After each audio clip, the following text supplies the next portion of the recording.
If these trends don't stop, I'm going to lose it. I like to kick off the start of every new year on this channel with a rant. A rant about everything that went down in the beauty industry in the prior year, or just continued from years past, that needs to stop. So let's consider this my official roast of 2024 beauty trends that I hope to God do not make it into 2025. Let's do this. Why am I starting off with finger guns? Number one is brands getting involved in viral moments like what I'm about to show you in an attempt to promote their own products and as a result, increase their sales and their bottom line. My opinion on the top 10 are Chi,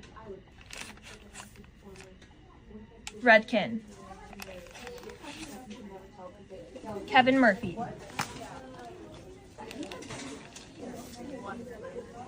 Mark Anthony, Bedhead, Heritage, R&Co, Brazilian Blowout, L'Oreal Frizz Killer, Moroccan Oil.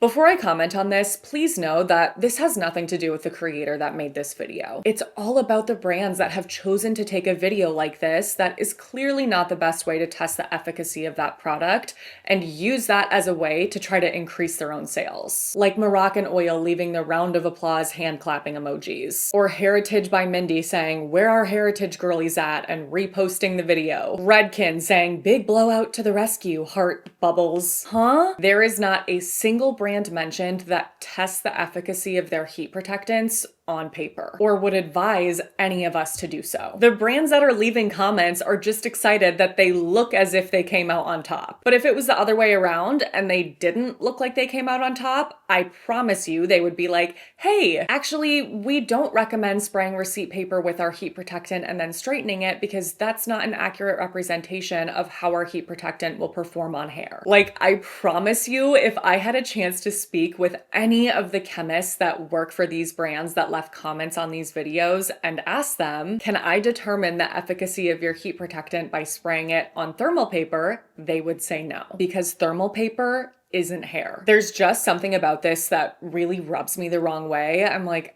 I know that you know that this isn't right. They don't know that we know they know we know. Yet here you are trying to take advantage of this moment for your own gain. And this is certainly not the only time that I've seen brands behave like this. I see this happening constantly whenever there's a viral moment. Even if the brand isn't mentioned in it, it's like brands are just like solicitors on social media these days. I'm like, can you relax for a second? Relax. Not everything's about you. I can't even tell you the number of times I have had brands use my comment section as like a marketing platform for themselves. I guess like while we're being shady, I'll just throw a brand under the bus. One that I specifically remember was Thayer's. I posted, I think, an Amazon Prime Day recommendations video, something like that, but I did not mention their brand, a single product that they have once. Like, they weren't in my video. Because I'm not talking about when like I recommend a product and then a brand leaves a comment like with a heart or like, "Yay, glad you love it." Like, that to me is very different. And I obviously don't have an issue with that. But in this specific video, I again did not mention Thayer's once, yet there they were in my comments like, "And Thayer's is actually 20% off. So you should definitely be stocking up on the witch hazel toner. It's the perfect time to do that." I was like, are you for real? Oh my gosh. Is that not just weird? Like, what are you doing? I'm gonna put up a no soliciting sign in the comments on my videos. My wish for 2025 that I know is not going to come true, but I'm gonna say it anyway, is that brands stop soliciting in comments on videos when it's not appropriate to do so. And some examples of when it's not appropriate to do so are, number one, when you're literally not mentioned at all, or number two, when it's a video that is scientifically inaccurate and you know that, but you want to try to take advantage of it anyway. Let's stop that. Moving on to number two. This is something that I swear to God, every other one of you submitted on my Instagram stories, because I asked you guys, like, what are you sick of? What do you not want to see brought into 2025? And so many of you said cortisol face. If you were lucky enough to escape this trend and you have no idea what I'm talking about, this is basically the gist. Google search labs for the win. Cortisol face is a term that describes a puffy or bloated face that's allegedly keyword, caused by high levels of cortisol, the body's stress hormone. Explanation: the term originated on social media platforms like TikTok, where influencers claim that stress causes facial puffiness. However, it's not a medically recognized condition.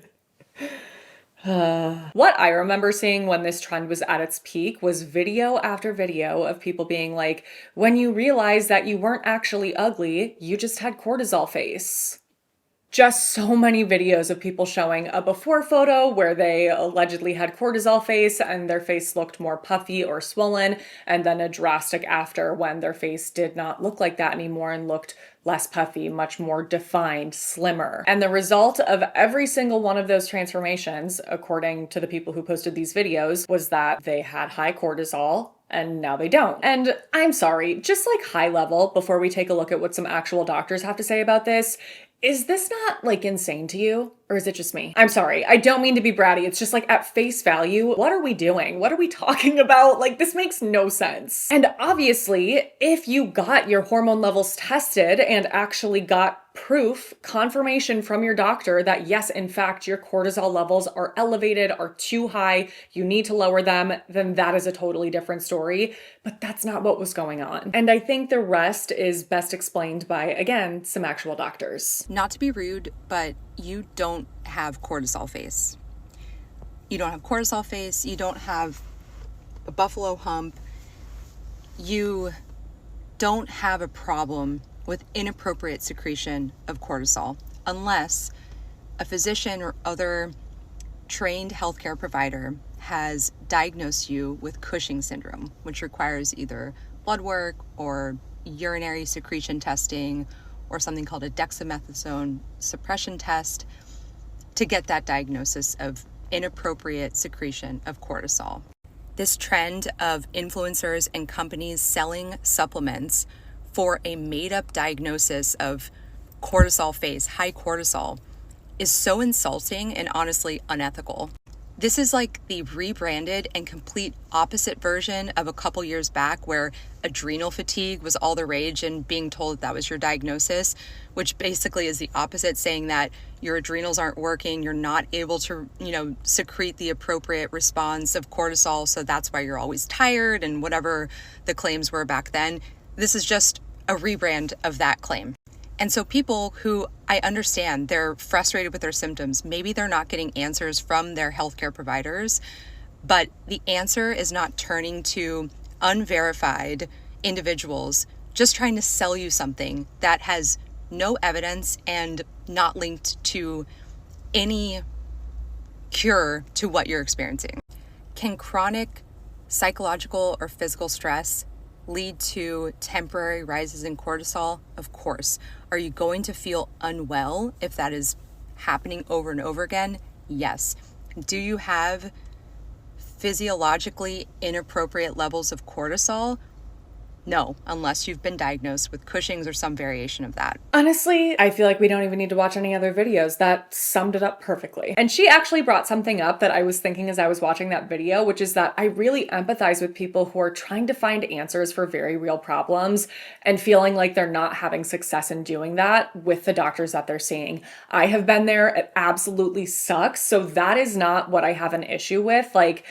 Again, I've been there, so I really empathize with people like that, but I don't feel like that's what was going on with this trend. But that's actually exactly why I think trends like this are so dangerous, because there are so many people who feel like, I don't have answers to what's going on with me. I desperately want answers. And then they see a video like that and they might be like, oh my God, this is it. This is the secret key I've been missing. This is going to solve all of my problems. And then they might try to go out and fix those problems on their own. Maybe try to find like hormone supplements or things like that end up being dangerous for them because it's not what they actually need. But even when we exclude those like very dangerous worst case scenarios, this kind of trend is still so annoying. Influencers have to stop acting like human hormone detectors. I'm not gonna name names here, obviously, but I can think of an influencer who has done this so many times with different hormones, and I've literally listened to this person say, I can tell, I can't even say it, just that they can sense when one specific hormone in their body is elevated. It's like, that's not how this works. It's not how it works. Also, not to mention, I swear with every one of those videos, it was like, okay,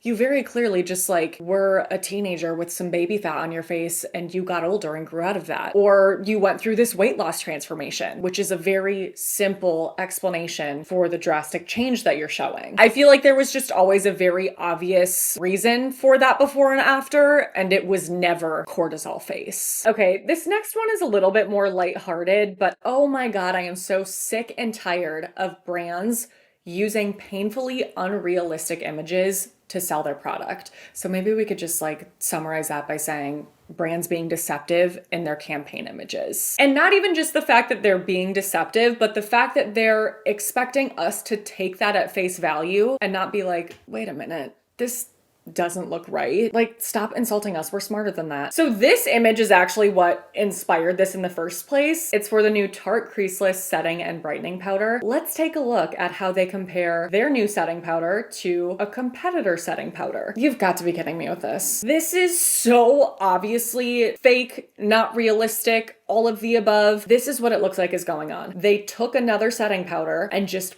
packed it on the other side of her face, did not dust it away, didn't do anything to try to blend it out, didn't use the proper amount of product for that area of your face, and likely went in and retouched it after the fact to make it look even more drastic. This is ridiculous. Like, come on, this is what I'm saying. We're not that stupid. Stop insulting us like that. Tarte is certainly not the only brand that does this. There are so many others, basically in every other sector of beauty and makeup and hair care and body care. So this image is on Redken's website. It's used to promote their acidic color gloss range that launched last year. To me, it looks very obviously like the before does not have a light shining on it and the after does. Like, you can literally see the beam of light on the hair that is not there in the before. This first before and after for the Olaplex conditioner, it's honestly kind of funny because there was like zero attempt to even make the hairstyle similar, which obviously you would want to do to make this as fair a comparison as possible. So this looks like somebody who has naturally curly hair that was kind of brushed out to make it look unruly, and then the after is perfectly styled hair, which is obviously not showing the curl pattern that we're seeing in the before. And they go so far as to put unretouched images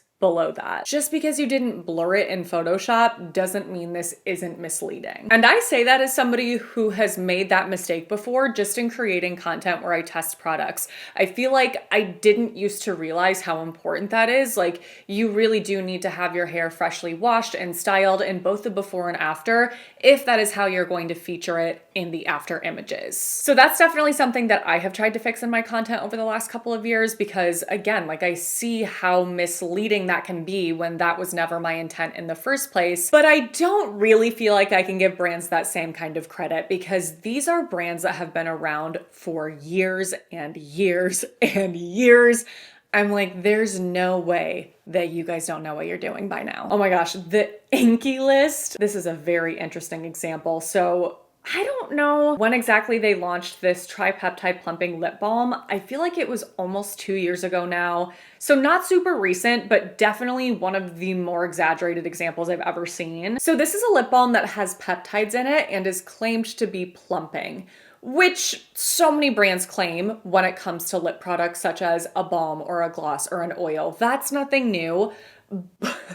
The images, the videos that they're using to show that plumping effect, this is new. I don't know that I've ever seen anything quite like this. Look at this video of this apparent before and after. There is just no way. You cannot tell me that peptides did this. Like, there is a visible difference in the actual lip size, which is not how these lip plumping products work. Sure, they can make your lips appear fuller and juicier, but like within the limits of the lips that you already have. They can't give you a full new set of lips. And it also seems like there's some very strategic positioning here where in the before, whoever this person is smiling, which if you have a smaller top lip like me, you know, is always gonna make your lip look smaller and like it's pulled back in. Like, you just can't see as much of your lip when you're smiling like that. And you can clearly see that in the afters when she is not smiling like that and her entire upper lip is visible, making it appear to be significantly larger, which they want us to think is due to this lip balm, which is clearly the result of, again, some strategic positioning here. Also, I feel like the angle that she's doing this, like she wasn't doing any of that in the before, so it's just not a fair comparison, and it's very misleading because it's making you think that you're gonna get a whole new set of lips if you use this lip balm, and that's obviously not what's gonna happen. Okay, I forgot that they did this one too. So I went back and looked on the Inculus Instagram to see what other images they posted when this lip balm launched, which it looks like was in summer of 2023. So it's been a minute now. Look at this before and after. I'm looking at the one with the mustache. One is clearly further away and zoomed out, and the other is clearly zoomed in. Like the bottom and top lip are on different planets. This is ridiculous. Come on. And there are so many other images that I wanted to talk through with you guys, but I'm realizing that we're gonna then be spending too much time on this one single point.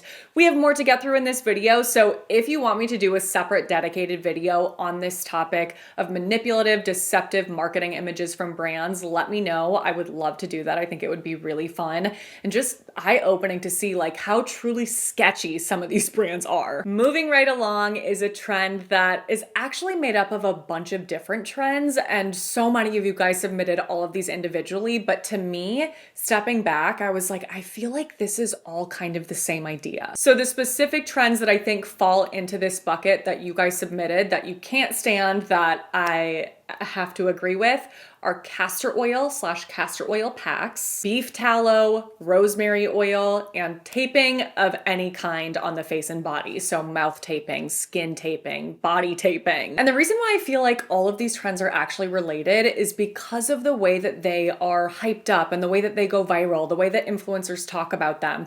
It's as if this one single thing, this one single ingredient is the solution to all of your problems. And if you're not, let's say, saran wrapping your abdomen that's slathered in castor oil at night before you go to bed, or coating your face in beef tallow, or your scalp in rosemary oil, or taping your mouth shut and your eyebrows up to the top of your hairline at night, then you're doing something wrong. And trust me, I'm not trying to sit here and say that it's impossible for you to see improvements in certain things by testing out these more like natural, holistic trends. That's certainly not what I'm saying. I know that a lot of people really do swear by these things for a reason. They really feel like it's made a difference.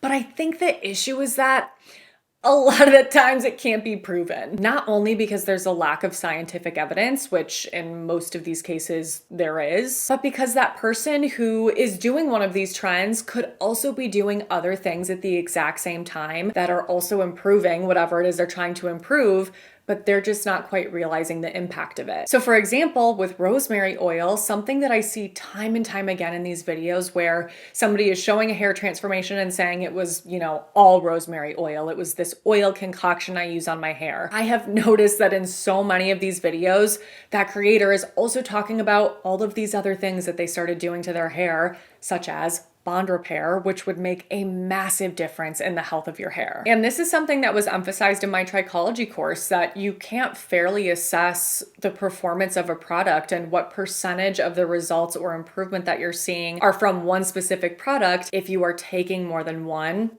all at once. And that same exact thing applies to all of these trends. It's like, is it the beef tallow, or did you also start using a retinoid? Is it the castor oil, or did you also stop eating dairy? I know that there are plenty of people who have just made that one change and have seen improvements from that. And in that case, that's amazing. I'm not knocking that at all. I think that is a perfect example of when you can say, wow, look at this one single ingredient did for me. But so many of the times that is not what's really going on behind the scenes, and that's really misleading, and again takes advantage of people who are hoping to have these insane transformations only for them to be let down when that same sort of thing doesn't happen to them. And then they're probably left feeling guilty that they're not doing this thing anymore that everybody else is saying, well, you have to be doing. You're seriously not using that? You want healthy hair and you're not using rosemary oil? Okay. This army march mentality that we have towards these trends that go viral is honestly kind of scary. Next is brands continuing to launch slightly modified, slightly tweaked versions of products that they already have that were once super successful for them, and not letting it go. Just calm down, woman! The very first thing that comes to mind when I think about this is Tarte with their Maracuja Juicy Lip. That little clicky pen went so freaking viral that they just could not help themselves but to just suck the life out of this and try to get every single penny that they could, because they went on to launch 5 more variations of that exact same thing. So now you can not only get the Juicy Lip Plumping Gloss, but you can also get the Juicy Lip Balm and the Juicy Lip Cream and the Juicy Lip Oil and the Juicy Lip Shimmer Glass. Is that really what that's called? Shimmer Glass? That's what Ulta says. Which honestly proves my point. For so many of these, I'm like, what even is this? What is this supposed to be? And one more, because that's not all, the Juicy Lip Vinyl. When you have so many similar products that your customer cannot decipher the difference between them, you've gone too far. And also, I feel like it kind of ruins the magic of that original item that everybody fell in love with. Like, instead of making that what you stand for, doing it again and again and again, literally 5 different times in just slightly different ways, it like ruins it. People just get sick of it. They're exhausted by it. They can't keep up with it. And so then therefore, they just want to wipe their hands clean of it altogether. At least that's how I feel. I feel like I am turned off by this entire range of products at this point, and I have no interest in any of them because of this. Whereas like if they had just left it at maybe 1 to 2, even 3 max variations of that item, then it would be something that you like want to appreciate more. Another brand that has done this with lip products is YSL. Their Candy Glaze lip gloss went so viral that they not only launched additional shades, but they also recreated the wheel with just slightly different tires. Okay, I was trying to be funny. So they came out with a balm version and then a lip oil stick version. I don't even know if that was the order that these launched, but exact same kind of thing here. And I would not be surprised if we see a 4th in this lineup. I'll cut them some slack because they don't have 5 like Tarte, but still, it's like these just look so similar. Another brand that does this in a slightly different way is Hourglass with their limited edition holiday palettes every year. They are just slightly different versions of the exact same thing year after year after year. And I absolutely love the Hourglass ambient powders. I think that they are beautiful, and I love the assortment of products that they have in those palettes, that they will have blushes and finishing powders and bronzers. But I just find their approach so weird. Like, why are you relaunching a slightly different version of the exact same thing every single year? Well, obviously because that's what's successful for them and making them money. That's what it all comes down to, but it's been weird to watch over the years. The next trend is something that is similar to that, but happening across all different brands instead of within the same brand. And it's brands seeing a viral, successful product from another brand and picking that up and putting it down in their own assortment and coming up with their version of the exact same product instead of creating something that is truly unique and innovative. And I swear this was not how the beauty industry used to operate. Like, I don't ever remember this being a thing where, let's say, Milk would be really successful with their grippy primer, and then every brand under the sun would come out with their version of a green grippy primer. We saw this happen with the Charlotte Tilbury Flawless Filter. Oh my God, like I did an entire showdown on that product category alone because every single brand has one. Same with blush and contour and highlight wands and pink powders and hot pink magenta-y blushes. Magenta-y, I said that weird. Clicky lip pens, the Tarte Maracuja pen. Every brand came out with their own version of that, and they still are. Like, I'm still seeing new clicky pens from different brands to this day. Lip oils, oh my God, the lip oil craze. Bronzer drops, the Drunk Elephant drops. It's honestly kind of crazy to think about. I'm like, well, when I put it that way, we've just seemed to really lose the value in individuality and uniqueness and innovation in the beauty industry over the last 10 or so years. Like, brands don't value that the same way that they used to, and it shows. It's just getting a little boring. Like, it's stale. Enough. Shampoos that will make you go bald videos. And I know you know what I'm talking about. These shampoos will make your hair fall out. Don't use these shampoos. They cause hair loss. These shampoos are the reason why you're balding. And it's always the exact same thing. That text over a background of the hair care shelves at the drugstore, scanning on the shelves, stopping at whatever brand the creator feels like slandering that day. I have so many issues with videos like this. Number one being that they usually are targeting drugstore products and therefore making people afraid to use products that are accessible and affordable for them. And they're always pinpointing such random things about these products and brands as the reason why they'll make you go bald. It's the sulfates, it's the silicones, it's the synthetic fragrance, it's the mineral oil, it's the waxes, don't even get me started on all of that. Because like, as an aside, a lot of the things that they're calling out aren't even in those products. I'm gonna lose it. It's the fact that somebody has filed a lawsuit. It's just because they feel like making viral content. That's the real truth there, because those videos always do well. I'm tagged in them constantly on TikTok from people who follow me and want me to comment on them. I'm like, is there even a point anymore? It's the same thing over and over. And every time I click on one of those videos that I'm tagged in, it has so many views, so many likes. I'm like, oh my God. Unless you're having some sort of an allergic reaction to the ingredients in the shampoo that you're using, the shampoo that you're using is not the cause of your hair loss. That's actually something I made an entirely separate video on because I feel very passionately about this topic. So I will list that in the description box below if you haven't seen that yet and want to know more of my thoughts. But high level, after completing my trichology course, that is something that I feel confident in saying. Shampoo is not the cause of your hair loss. Hair loss is much, much more complex than that. I saved the best for last. This is the trend that you guys collectively hated the absolute most. Morning shed videos. If you have no idea what I'm talking about, let's take a look at a couple videos that editor Emily found that I think illustrate this really well.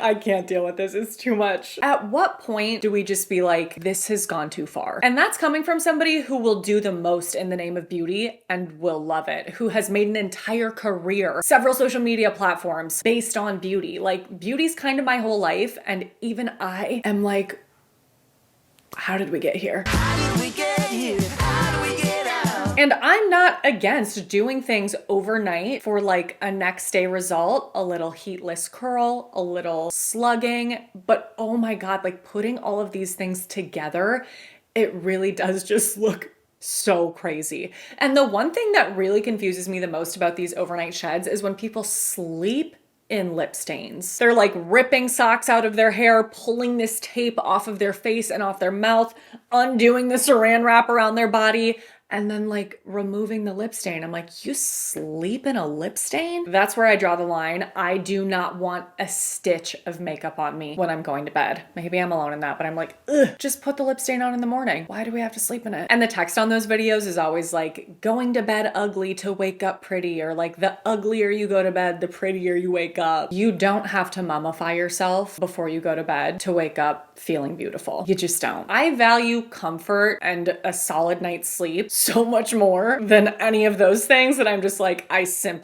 can't. But if that's what you love to do and that's what you swear by, then like more power to you. I love that for you. I just will not be doing that for myself. I think we'll wrap this up here. There are several more trends that I wanted to talk about, but I feel like we've covered enough for today. So if you would like another video just like this, where I talk about the trends that I can't stand, that you also can't stand, let me know. I would be happy to do another one for you guys. Before you go, please don't forget to give the video a thumbs up, subscribe to my channel if you haven't already, click on that notification bell and send my channel to a friend. Thank you so much for your support in doing those things. It truly means the world. Thank you for watching my videos. I love the freaking heck out of you guys. I am so excited for a full year of fun beauty content ahead. I switched things up there and then forgot how I normally outro my videos. Make sure to stay tuned for my next video, which will be up in a week. And until then, I hope you have a great week.